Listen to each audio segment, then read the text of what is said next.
उस रात बेंगलुरु की सड़कें बिल्कुल खाली थीं।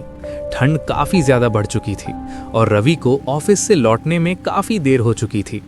ठंडी हवा के बीच रवि तेज़ गाड़ी चलाता हुआ अपने घर की तरफ बढ़ रहा था। वैसे तो रवि एक पैरानॉर्मल इन्वेस्टिगेटर था। अलग अलग जगहों पर जाकर पैरानॉर्मल एक्टिविटीज़ को इन्वेस्टिगेट करना उसका काम था।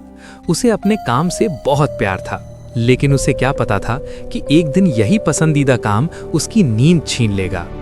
कुछ दिन पहले रवि एक जगह पैरानॉर्मल एक्टिविटी देखकर लौटा था।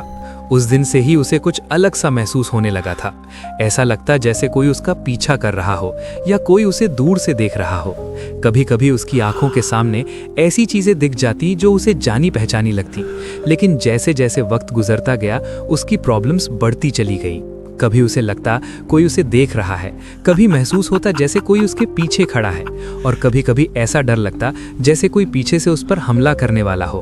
अब ये प्रॉब्लम और भी बढ़ चुकी थी। रवि इतना उलझ चुका था कि वो खुद अपनी मदद भी नहीं कर पा रहा था। अब उसके सपनों में भी कोई आता और उसे अपने साथ ले जाने की बातें करता।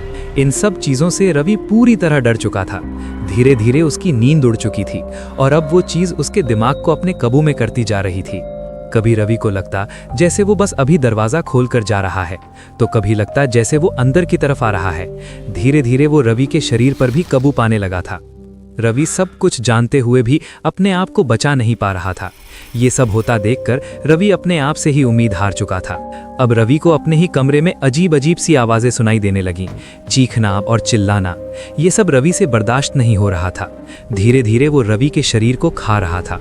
जब भी वो आता, रवि को ख्वाबों की एक ऐसी दुनिया में ले जाता जहां रवि बिल्कुल अकेला होता। अब वो वक्त आ चुका था। वो रवि को अपने साथ ले जाना चाहता था और आखिरकार उसने रवि को मना ही लिया।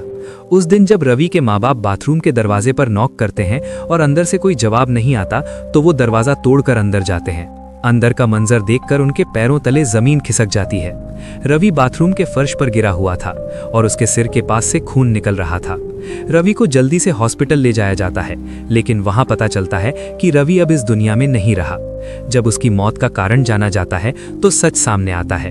रवि ने खुद अपनी जान ले ली थी।